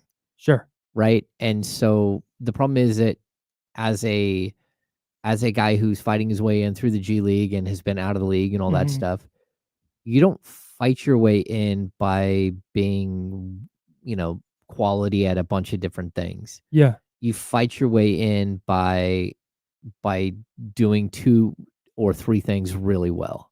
Yeah. Yeah. It's just like he's trying to do too much. Yeah. And that's where it's like, again, you have mistake-prone players in the NBA, right? And like, we can talk about that for like Bobby Jackson was like one of those guys where they take bad shots, but it doesn't matter. He's hitting a lot of his bad shots. Like Bobby Jackson was like the extreme case of the no, yes guy, right? And it's okay to have those guys. But what you're not going to do is give a guy who's trying to make the squad that type of leeway. He's not going to get the leeway that Malik Monk gets. Yes. It's just not going to happen. And so he needs to go out there and find like the 2 or 3 things that he's really good at. And if every once in a while he makes a really nice pass and no one saw it coming, that's fine. But you do the 2 or 3 things that you're really good at, which you got to play defense, you got to shoot the 3 ball at a high level, and you got to go hit the crash zone. That's it. I don't need anything else from you. And then a lot of times what we see is he's out there and all of a sudden he's dribbled the ball 8 times, and you're like, okay, like the only person on this team that gets to dribble the ball 8 times, his name is De'Aaron Fox. That's it. No one else. DeMar DeRozan, maybe. Okay, depending now, on situation. but even DeMar, typically it's because they feed him in the low post and he backs down, and it's like 5 or 6 dribbles and going up and over the top of you. Yep. There is no running around and unrefined, like trying to find a hole in the defense type deal. And that's why I think Mason Jones probably drives Mike Brown nuts. And again, I have no idea. Just watching him, it's this consistent, just what we were just saying. Like, it's this consistent, hey, that's too, why are you doing that? Yeah. Why are you nope, don't do that. It's too much.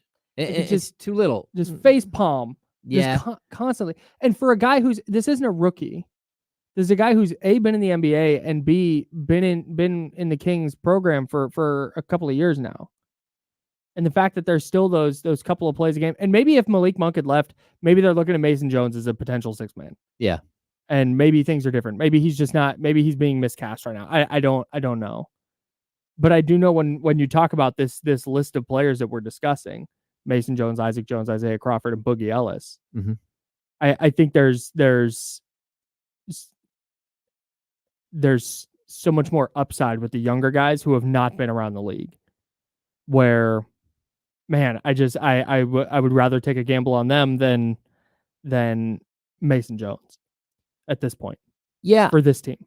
I mean, you might be right. You might be right with how the Kings are feeling. But then again, like, I think there is a lot of value. I mean, Mason is like a really, really good spirit. He's noisy, electric locker room guy. Yeah, he's noisy on the bench. He's also noisy on the court. You know, as far as calling out defensive sets, and like you feel his presence. And I kind of, again, I look at it, and just, if we look at Mike Shanahan's running backs, right? What Mike Shanahan wants is a one-cut runner, right? He does not want a guy who gets in the hole and starts dancing. And that is not at all. And that's kind of what, like, Mason Jones feels like he's not the one-cut runner. And you got a lot of guys for the Kings that are, like, they're understanding very quickly that their pathway to the league is to do X, Y, Z. And Mason still looks like he thinks his path to the league is to be a Malik Monk, or to be somebody that has an elevated role. And that's just, it's really tough to go in and steal one of those roles. And it's probably, and that's the thing is so 3% of people in this poll that our guy Brett Huff put up on Twitter that we're talking about right now, 3% of people pick Mason Jones. And it's like, I get it. Yeah. We've seen flashes where you go, yo, hey, he can kind of score it. Yeah. Mason Jones is a little bit of a bucket. Yep. And it's so hard as an NBA player, if you've done that, to go, now I'm going to take a backseat. I know I've been a bucket in a game, but hey, today I'm going to go stand in the corner and I'm going to play hard on defense. I'm going to crash the offensive glass. Like, I get it, but you watch Isaac Jones, you watch Isaiah Crawford, and you watch Boogie Ellis, and to me, I see where they could have an impact down the road. More so than with Mason Jones. Yeah, to be clear, on the court, because you're right. Yeah, he does bring an energy that is different, and maybe that's something super valuable to the Kings, and maybe they love what he brings there, and it helps in peripheral ways. I do think that, like, the conversation is really intriguing, and I would even say that, you know, when we watch Boogie Ellis shoot threes in the game, they weren't bad shots. They were the right shot, right? Yeah, like, for sure. It wasn't off the dribble. It wasn't. It was catch and shoot and do. And then that's the thing. Like, even though Mason Jones hit 2 threes, both, if I'm remembering correctly, on Friday night he hit 2, both off the dribble. Yeah, one of them was a bank shot. Yeah, and you're sitting there thinking, okay, when are you going to get that opportunity in an actual game? Yes, as opposed to watching Keon Ellis move around the outside, catch the ball, shoot the ball. Yes. I know exactly whether it's going in right now or not. It doesn't matter. It's the flow of the offense. I'm moving somewhere. I'm catching the ball. I'm shooting the ball. So, yeah, I mean, you need those guys who break up all of that. But They've got it already. They already have those guys. Yes. And that's what makes it tough. So Yes. yeah, I hope that like I think Mason could still be. He's further along advanced as far as like basketball intelligence and physicality and things like that because he's been in the league and had more experience. But that's a great point. And I want to cap this with this. If they had to play a game right now with one of those guys, like they're probably picking Mason Jones. Yeah, it's very possible. The guy that like if we need 20 minutes from somebody, he's probably the guy. Because you for the most part know what you're going to get. But if we're talking over the next year, 2, 3 years, the next Keon Ellis, like you said, or the next Keon Ellis type impact, maybe not the exact same player. I'm picking one of those other 3 guys, I think. Yeah. I mean, it's the Gardner Minshew idea. Yeah. That you're going to bring him in because you need someone who can handle something right now. And maybe he can't, maybe he can win you a couple of games versus having somebody else who's, Spencer Rattler, who's sitting there watching for 5 or 6 weeks. And then all of a sudden he might be ready. Yeah. Yeah. Interesting stuff. Let's talk about that Raider game. They lost to the Steelers 32-13. Gardner Minshew did not start. No. Which we'll get to. We have some more King stuff to get to as well. And Mad Props. Jesse Toppy will be in here for Mad Props. Tough week for me. Another really good week for you guys. We'll do all that in the final segment coming up on The Insider, sponsored by Jiffy Lube here on ESPN 1320 at Sacramento Sports Theater. Shout out to Brett Huff, man. Hell yeah. Yeah, good work. Oh, and just so you know, the cheesecake I brought, that's a recipe from Brett's wife, Tessa. Brett Huff is winning the day for me today. He's a gem. Do you know, I love cheesecake.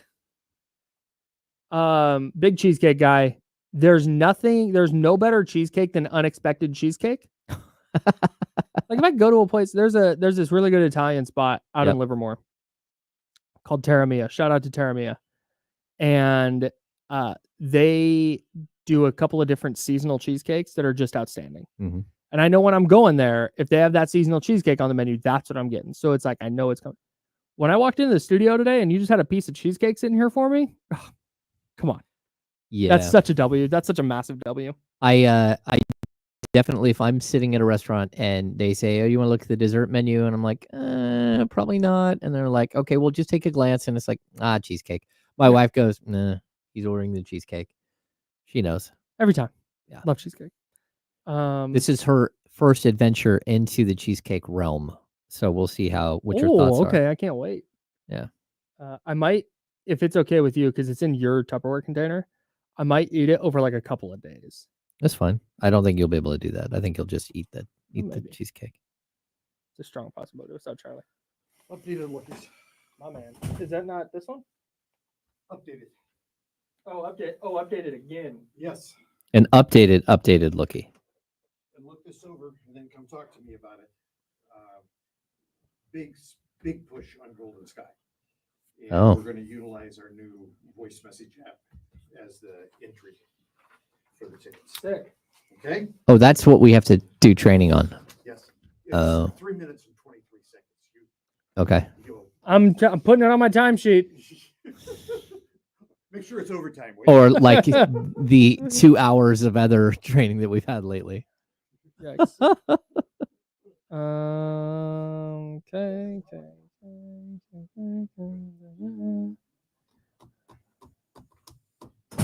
What up, dog? Hey, it's October is here, everybody. Oh my God. Hey, Golden Sky Beer and Country Music Festival has artists I've heard of. What? Yeah. Well, I know Keith Urban, and Luke Bryan. Yeah. And L. King.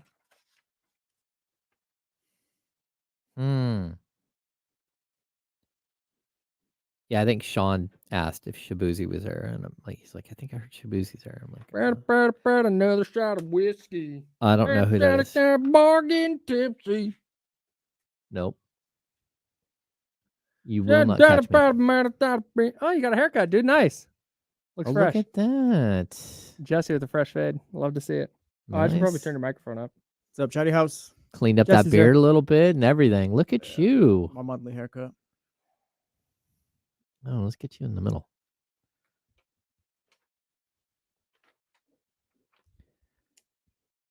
Oh, look at Peg Junk.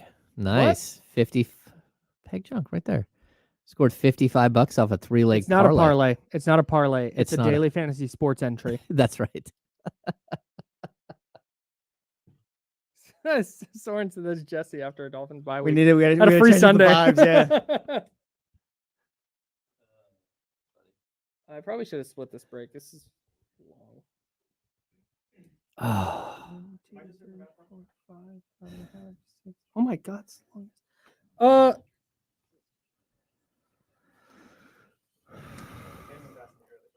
Oh yeah, no, just stick around. Yeah. That's right. Let's just do that. Unless you got stuff to do, but if you got nothing to do, then yeah, please hang out. yeah. Vibes are up.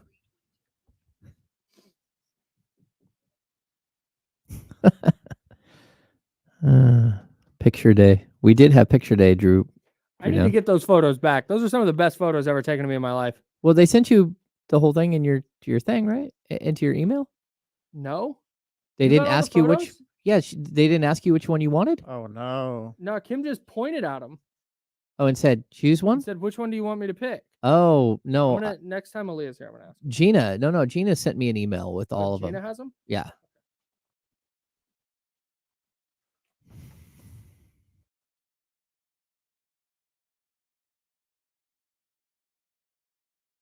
I think you're selling it.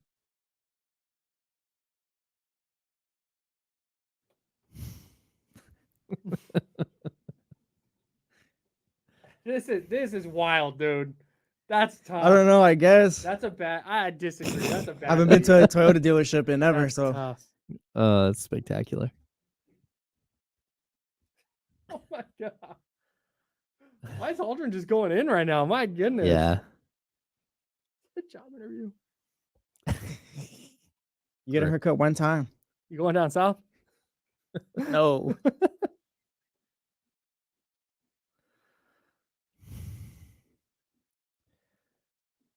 It's not great, Zabo. There we go. Steven's got you.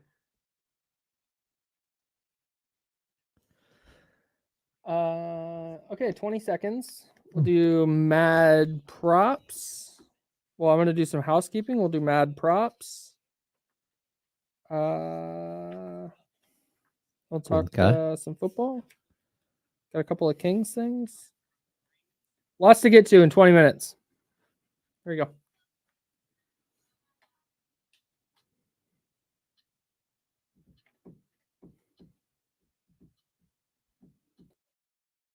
Program 1. Was I talking on the radio the whole time? Yeah. At least I didn't curse. Thank goodness. Now, back to the Insiders with James Ham and Kyle Madsen, brought to you by Jiffy Lube on ESPN 1320. It's fine. We're figuring it out. Yeah. I We're mean, I figuring out how didn't to really do talk this. too much during that break. It was like scarce. So if you heard it, you heard it. Yeah. Like I said, at least I didn't cuss. Yikes. Unlike some people on Friday. Yeah. Thursday. Well, wait, someone did on Thursday? Yeah. Were you here? I don't remember. Great. Perfect. Love that. Jesse Tapia in the building for Mad Props and just the handoff. You're just going to stick around the whole segment. Facts. Jesse Tapia, the producer for D-Lo and Casey, which is coming up next here at noon. Okay, quick housekeeping. Today, 4 p.m., the Cleveland Guardians and New York Yankees open up game 1 of the American League Championship Series. You can hear that right here on ESPN 1320. We'll have game 2 of that series for you as well. We'll also have Dodgers Mets on Wednesday and Thursday. And then on Friday, we will have Yankees Guardians again. Tons of Major League Baseball playoffs. The championship series should be super fun. So make sure to lock into those here on ESPN 1320. Also want to let everybody know that Socktober's here. Mm-hmm. It is, and people need socks. So please bring them to 3010 Lava Ridge Court, Suite 220 here in Roseville. We are working with the Gathering Inn, which takes new socks, unwrapped socks, Package socks. packaged socks. Thank you. Yes. Do not bring your used socks. That's disgusting. Facts. We don't want your lucky socks. None of that. We want clean new socks. New socks that you buy from the store. You drop them here in the bucket that we have at 3010 Lava Ridge Court, Suite 220 in Roseville. And those go to the Gathering Inn, and they distribute them to the unhoused with the winter months coming. Socks can change a person's life, Yes. or at least add some comfort to their life. So we are taking sock donations now for Socktober. Again, it is 3010 Lava Ridge Court, Suite 220 here in Roseville. We got a big bucket. You drop your new socks in there, and they will be distributed accordingly. Also, nope, never mind. Charlie said to read it carefully, and I didn't until right now. So that's it. That's all we got for housekeeping right now. Let's get to Mad Props. Totally fine. It's time for Mad Props. 2 games, 2 props. Which number will be higher? That's for Kyle and James to decide. Here's Mad Props. I have a question for you guys. What's up? Do we want to make this preseason until the Kings regular season starts? That way we can get Jesse on the same timeline because he's behind right now.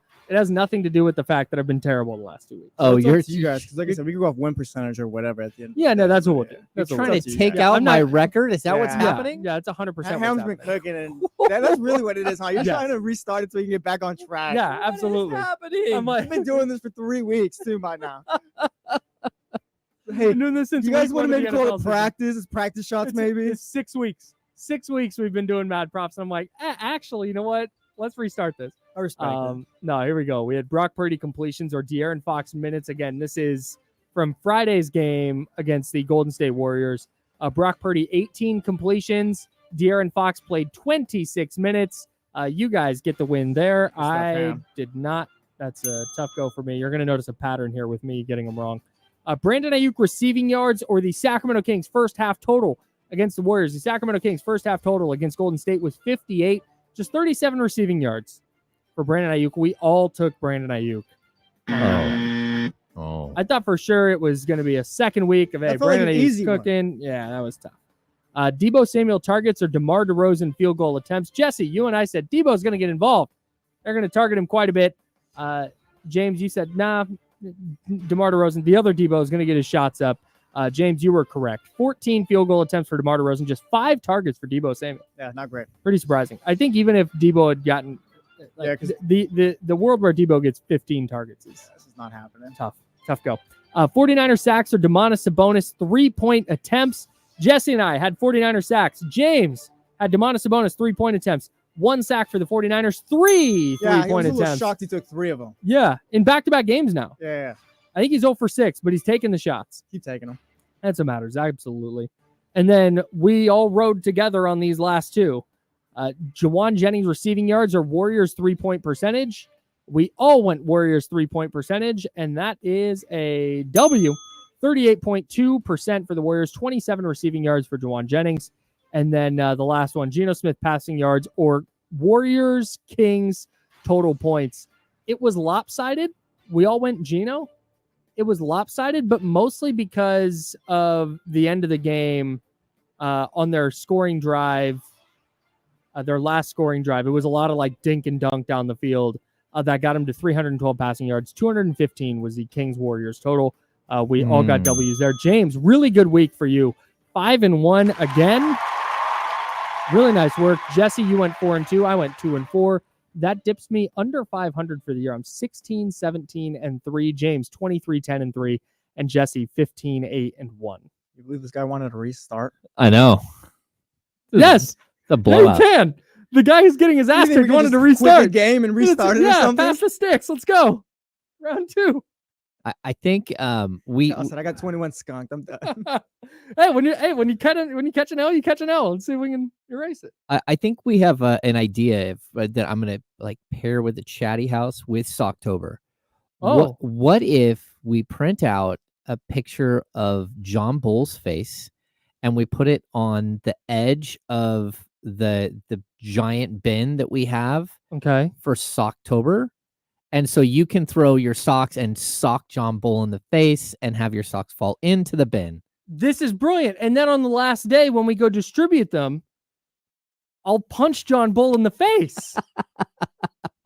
I love this idea. I love this idea. This is so great. That's Yes. right. Watch your back, John Bull. John Bull's the homie. We're making jokes. Shout We're out, doing John. jokes. The Steelers beat the Raiders 32-13 yesterday, and I want to ask you guys a question. What's the Raiders season here? What's the goal here? Um, What's their what? Antonio Pierce's goal is to win football games. The front office goal, I guess, should be just to lose now. Because that's honestly what it is. Their season's cooked. It's over. It's done. They're done. You give up 32 points to that Steelers team, and you score 13. Yeah, and Aiden O'Connell didn't really, whatever, I guess. I noticed no real difference. Exactly. It was the same. It's It's bad. Just the worst. Like, to not have a plan. I saw some random, like, a proposal. I don't know where I was, like on Twitter or on one of the many social media sites that I tend to be on. And it was like, hey, why don't the Raiders trade like their star defensive end? Yeah, Max Crosby. Trade him to the Lions. No, trade him to the Falcons for Michael Penix. And it's like, okay. Like, that's insane. Well, I know it's insane, but at the same time, like, what are they doing? Where are they going? Who are they? How do they get out of this? And the only way to do it is to actually start where a normal team starts, and that's at the beginning with a quarterback. I don't think you need to like trade Max Crosby or anything like that yet. You're gonna lose plenty of games this season. Like, you'll have a top 10 pick, no doubt, I think.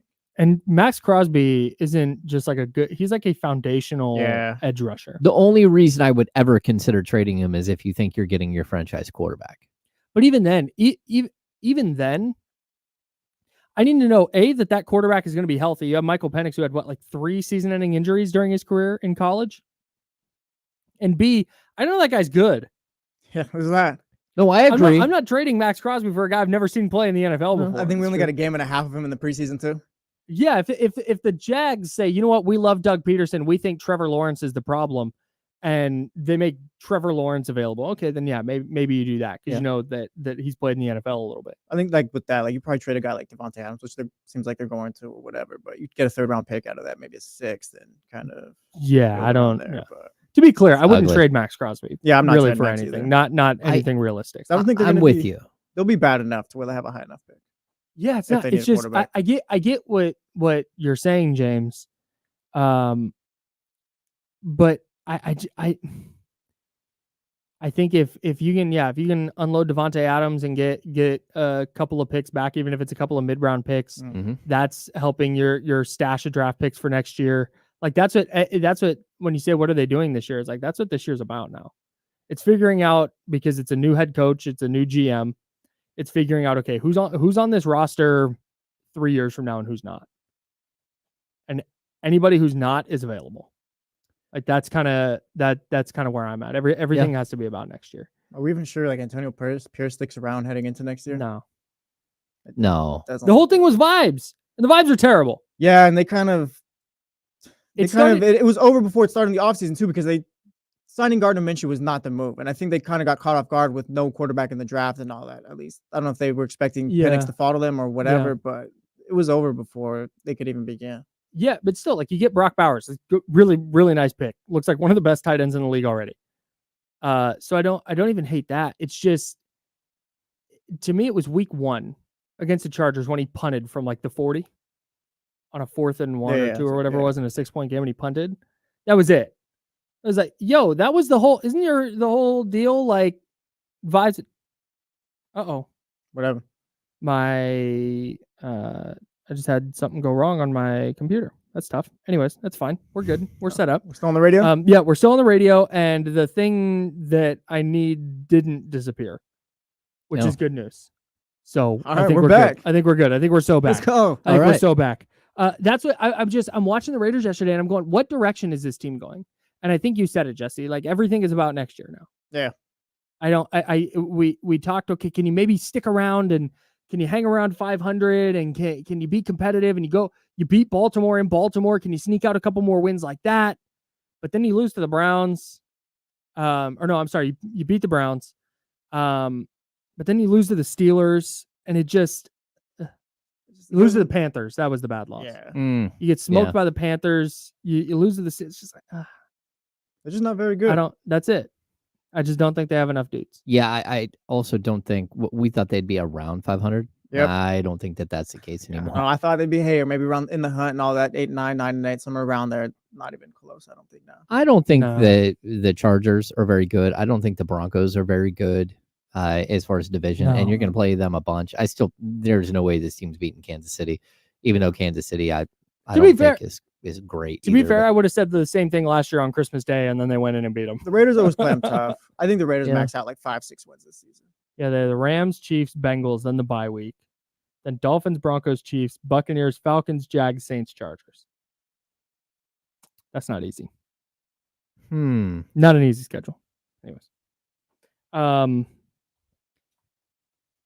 James. I should ask you this last segment, and then I forgot. I got sidetracked. Isaac Jones, Isaiah Crawford got some early run yesterday in the second quarter with some of the starters. He played 3-ish minutes in the second quarter. Isaac Jones, who we went into the preseason going, hey, he might play this year, he might be part of the rotation. Didn't play until late in the game. He got 8 minutes. Are you making anything out of this? There were a bunch of DNP CDs with Boogie Ellis, Scal, Jalen McDaniels, Terry Taylor. They all got DNPs. Do you make anything of that in the third preseason game? Is there anything to read into? Well, okay. So first of all, the starters were going to play a ton. Right. That was the idea the whole time. And the starters are going to play a bunch in game 4 and probably game 5 as well. They're going to play, they might even play closing minutes. The only reason they didn't play closing minutes last night and that we see some of these like 8 minutes and stuff like that was because it was a blowout and Mike wasn't going to run his players out there in a blowout in the final 5 minutes of a game and risk somebody get hurt, especially after Malik Monk decided to take off, fly down the court and do a chase down block on some dude in dramatic fashion. Unbelievable play. Everybody in the gym is like, no. Like, please don't get unreal hurt. play. It was unreal. It was wild. That's how you know Malik's a hooper, though. Yeah. Oh, I love him. Yeah. Like the play itself was nuts, but at the same time, everyone there is like, please don't fall awkwardly, you know? So like, look, I think that what we saw in game 1 was Mason Jones had a pretty big role early and then a little bit of Isaac Jones. In game 2, they kind of mixed it up and we saw more of Isaac Jones as the primary guy who's going to play with the starters for a few minutes. Game 3, we saw that Isaiah Crawford had that role. I think what they're doing is they're just kind of mixing and matching. And of course, Jalen McDaniels is a guy who they're mixing and matching at the expense of. But I also think they saw what they saw from him in game 1 and game 2, and they know who he is. I would take the rest of the guys that did get DNP CDs. I mean, it is what it is. Broderick Thomas, like Terry Taylor, Scal BCR. I don't think they're going to make the team. I don't think. But that's just right now. Right. Yeah. And I hope that they do something different there because I love having Scal around. Hung out with him in the locker room yesterday. Just such a great dude. We're reminiscing about all the players that he played with his first time around here. That was fun. Yeah, what was that like?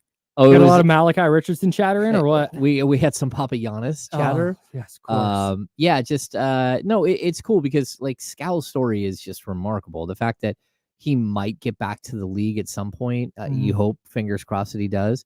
But like what he's been through in his life is just amazing. Yeah, and for him to still be standing, still have a big smile on his face, and ready to go out there and play, it's a good story. Tonight, Bills Jets. Big game for your Dolphins, Jesse. Yeah, weirdly enough, the season's gone. It's a big game. There's a chance that this is really funny. I don't know. I don't dislike the Bills. I'm mostly neutral on the Bills. I want them to win by 50 tonight. I would like to see the Jets just get obliterated. I don't hate that.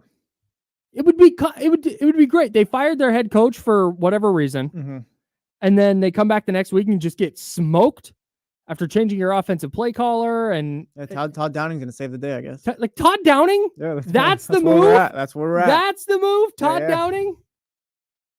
Dude, yikes!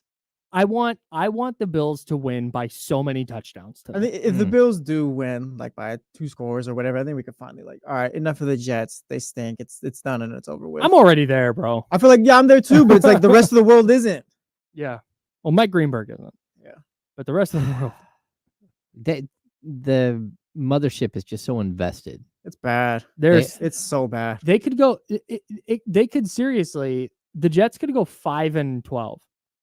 And the talking point would be like, they need to get Aaron Rodgers more help. Yeah.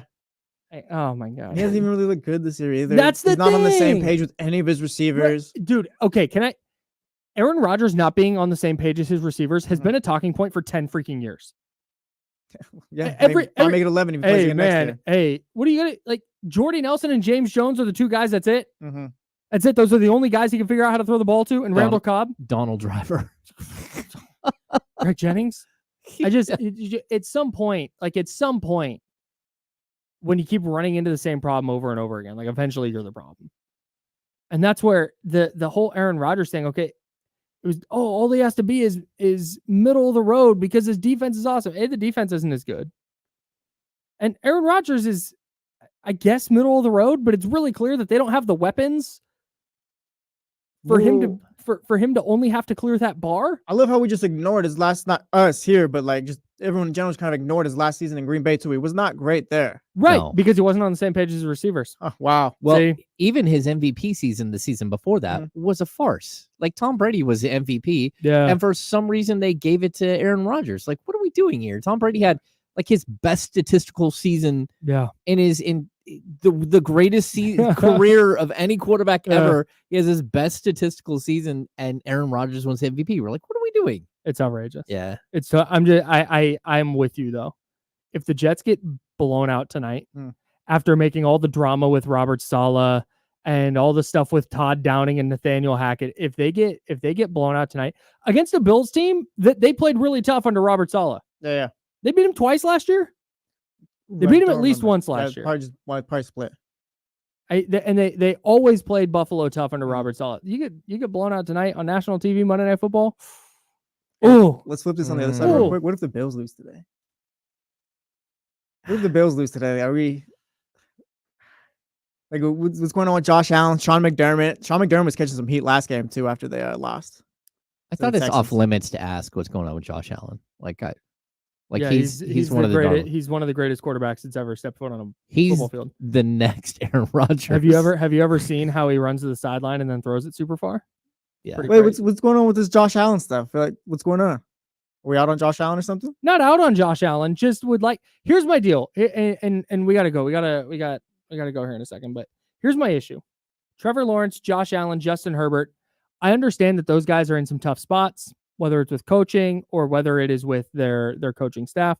I would just like every quarterback to be nitpicked the same way. That's all. Okay. If we're gonna highlight that, Trevor Lawrence had 3 touchdowns dropped yesterday. Okay, then let's also highlight that he airmailed 3 dudes who were open. Let's also highlight that when Brock Purdy throws an ill-advised pass to Deebo Samuel that goes for a 76-yard touchdown, we're gonna go, well, if the safety plays it different, it gets intercepted. Okay, that's fine. I don't even disagree. But let's do that every single time every other quarterback does it. That's all. Josh Allen does not get nitpicked at all, ever. Yeah, I'm not gonna fight you on that. I think he's one of the top 3 quarterbacks. He's right. He's awesome. Yeah. He's awesome. This is not a Josh Allen is bad take. I agree. It's a Josh Allen does some wild stuff that does not get nitpicked. Yeah, he went 9 of 31 the other, like I said, against the Texans. 9 of 31. Talked about it. Loki might have. Can you imagine if Brock Purdy went 9 of 31 in a game? Oh yeah. Can you imagine that? Steven Ruiz would drop him from the quarterback rankings. Oh, he would drop something else too. Okay. D'Lo and KC coming up next. Jesse Tapia is the producer there. He's James Ham. I'm Kyle Madsen. We're the Insiders. Back tomorrow at 10 a.m. Until then, drink water. Be nice, people. Woo! All right, chatty gang. Appreciate y'all. See you, chatty.